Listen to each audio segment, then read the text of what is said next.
Hey guys, Ike here from IkesOutdoors.com. I'm here today to show you how to build an antler trap.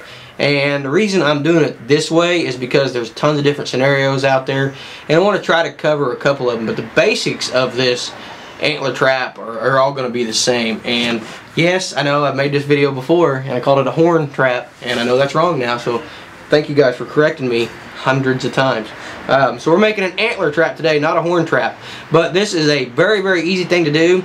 If deer in your area are like they are around my area, it's the end of February, 1st of March right now. The deer are getting ready to start losing their antlers, and they're also looking for food sources. So key number one that we're going to use here, and check your regulations, see if this is legal. It is legal in Missouri if it ain't hunting season, is corn. So we're going to start out with a pile of corn.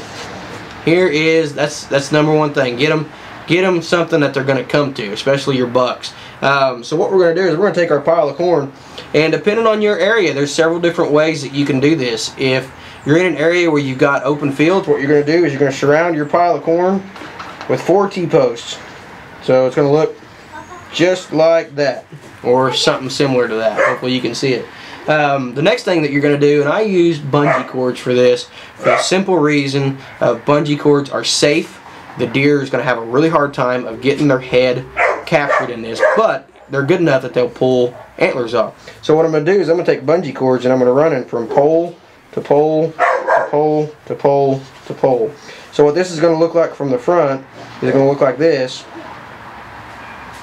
You're going to have your poles in the ground there, and you're going to have bungee cords going through all 4 of these poles just like that. You can crisscross them up however you want to.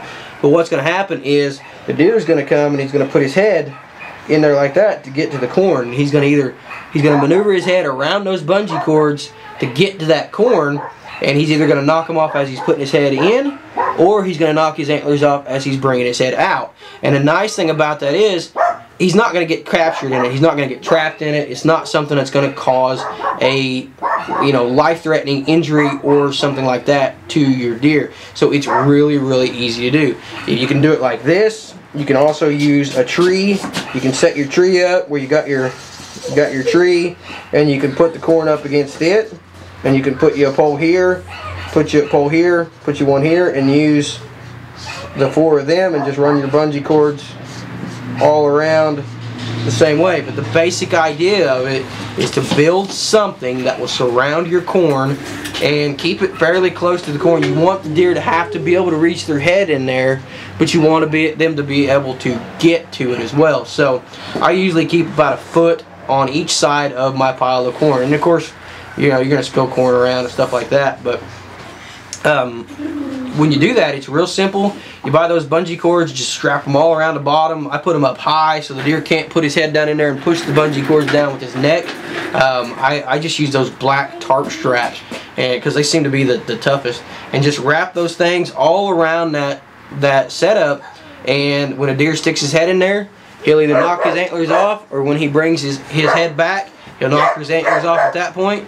Easy peasy lemon squeezy. Walk out there to your antler trap and pick them up. That's how easy it is. And I know some guys who have used hog panels for this, formed a wedge and put the corn in the middle of the hog panels, and when the deer comes in to get to the corn, he has to put his head down, rakes it on the hog panels. That's another one that's very effective. This doesn't work for my area. This is the one that works best for my hunting land.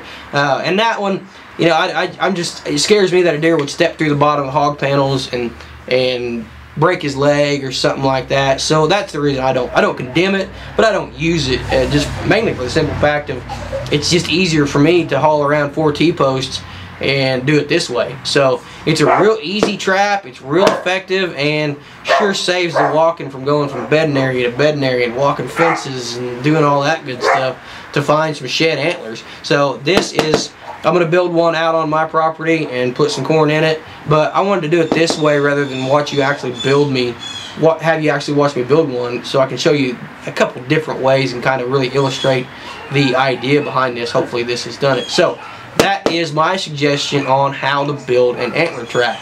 So for more how-to videos, more product reviews, be sure to check us out at IkesOutdoors.com. Appreciate you guys watching.